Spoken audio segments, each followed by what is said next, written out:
internal storage variant that comes with 6 gigabytes of RAM, but there is also one more variant that has 128 gigabytes of internal storage, and that comes with actually 8 gigabytes of RAM. Yes, 8 gigabytes of RAM.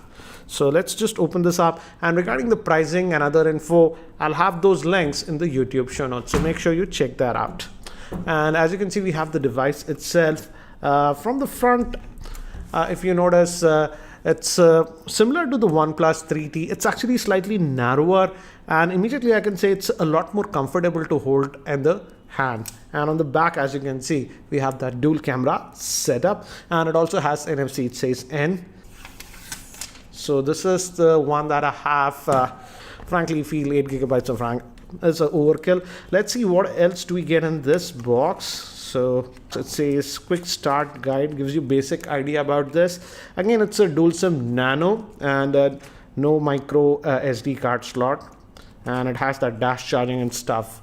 And we have the SIM ejector tool. So that's what we get in this one. So let's just put this to the side, and we have a photograph. So looks like they're stressing on the camera performance. Oops, I just moved the charger. And yes, it says thanks for choosing OnePlus 5 by Carl Pete. And it's again, they're stressing on the camera. We'll have to test out and see how is the camera. So we still get that dash charging with this one. So this is the fast charging option that we get. And as you can see, it says that the output is 5 volts at 4 amps. So they should charge this actually really quickly. This one is having a 3300 milliamp hour battery. Again, it's sealed inside. So that's what we get. And the standard USB to USB Type-C charger that we are getting in the box. So that's the same. So that's what we get in the box. Before we continue, here is a word from Bank Bazaar, sponsor of this video. Bank Bazaar can help you get approvals for credit card in 30 minutes. Download and open the Bank Bazaar app and select the credit card option. Enter a couple of details like your monthly salary, and that's it. You have over 40 options to choose and get paperless approvals in 30 minutes. So here is the handset itself. Let me actually give you a physical overview first. On the top, we have actually nothing, as you can see, but it's rounded over here. So it feels nice to hold, especially in the corners. As you can see, it's a lot more rounded. And here we have this SIM tray. Let me open it up and show it to you guys. It's a dual SIM that we are getting. That hasn't changed. So we get dual SIM nano that we can add. And we have the power on off button over here. And on the bottom, thankfully, they still have the 3.5mm headphone jack, the USB Type-C port for charging, and a single vent for the speaker. And on this end, we have the volume rockers and the alert slider. Moving to the back, we have that dual camera setup, and it's like the iPhone with the second camera. It actually zooms in, and it's also supposed to have that portrait mode. I'll show you a lot of camera samples later on. We also have the LED flash. It just says OnePlus over here, and this is a sticker. You can actually remove that. And on the front, it's having a Gorilla Glass. It's a Super AMOLED screen, 5.5 inch. That hasn't changed. And a 16 megapixel front facing camera, and the fingerprint scanner is still over here. So let me try to boot it up for the first time. And it gave me haptic feedback. So by the time it boots up and I set it up, let me give you a configuration overview. This OnePlus 5 is powered by the Snapdragon 835 chipset, which is an octa-core processor clocked at 2.45 GHz. Moving to the GPU, it has the Adreno 540 GPU. It has dual SIM nano support. It also has NFC and Bluetooth 5. It has a 5.5-inch 1080p AMOLED screen. And moving to the camera, it has a rear dual camera setup. The main camera is a 16 megapixel with f1.7 lens, and the secondary camera is a 20 megapixel camera with f2.6 lens. Moving to the front-facing camera, it's a 16 megapixel with f2.0 lens, and the battery is a 3300 milliamp hour battery, and it supports dash fast charging. So this is the OnePlus 5, and it's been almost 2 weeks since I've been using this device. As you can see, quite a few apps I have installed. So not only I'm just going to give you my initial experience, but experience during the last 2 weeks. And again, as you can see, it's running on the Oxygen OS and runs on a new version of Oxygen OS.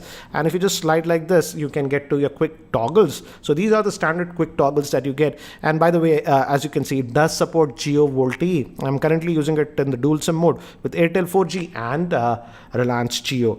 Moving to the Android version, it comes with the Android version that is 7.1.1, that is Android Nougat, as you can see, and it runs on this new version of Oxygen OS that is known as the 4.5.0.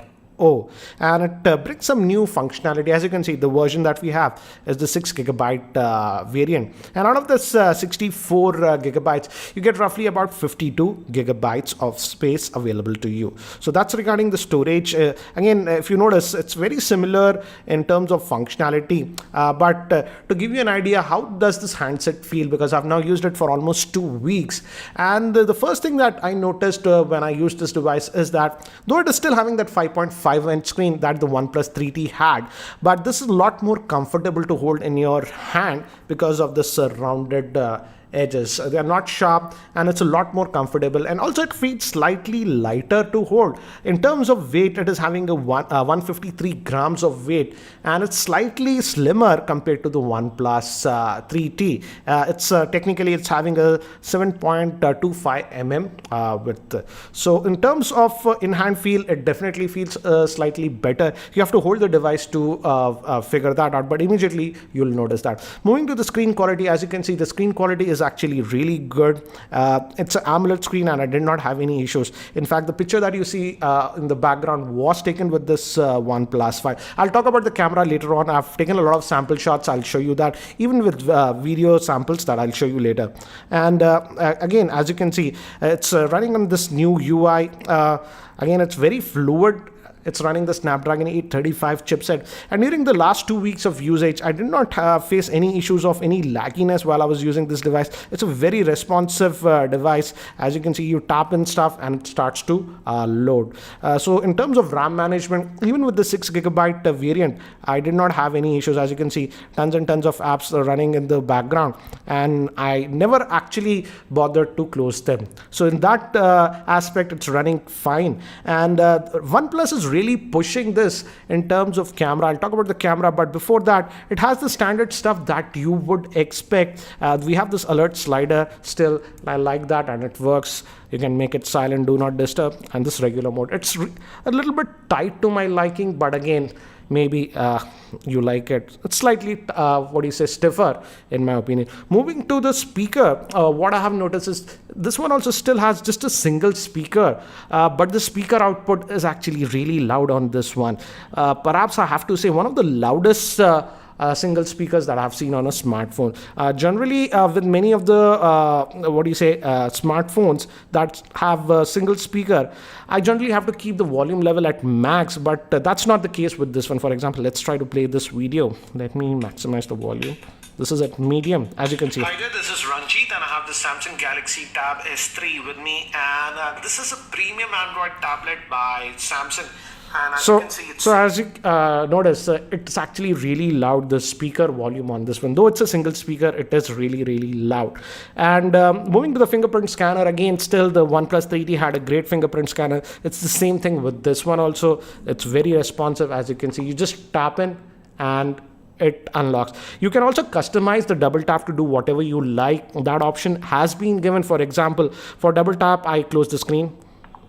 So I don't even have to go to the power button. Unlock, and I want to close, I can just quickly close that. So that works. Another thing that I've noticed on this OnePlus 5 is that the vibration motor is sort of now finely tuned. And if you go to this sound and vibration settings, let me locate that and show you. So you can have a hard vibration level, for example, incoming call vibration. You can have up to 5 different, so you can do that. And even for calls and other notifications, you can set the vibration intensity. For example, for incoming calls, I've kept it to strong. Notifications, I've kept it light.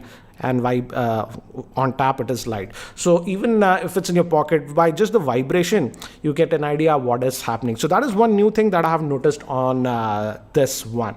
Now moving to the biggest thing that differentiates this device from the OnePlus 3T is this rear camera. And yeah, you could say that the implementation is very close to what Apple has done with the iPhone 7 Plus. The regular camera is a 16 megapixel shooter, shooter with f1.7 lens, whereas the second camera is a 20 megapixel shooter, and this acts like 2x zoom.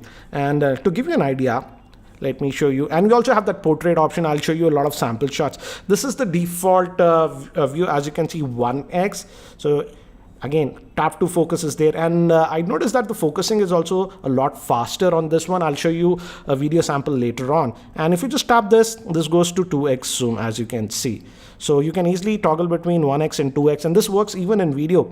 But if you just go to this mode, just slide it, now it goes to this portrait mode. So again, I'll show you samples, and this gives this depth effect, that is the bokeh effect, and that works actually really well with human subjects. I've taken quite a few samples.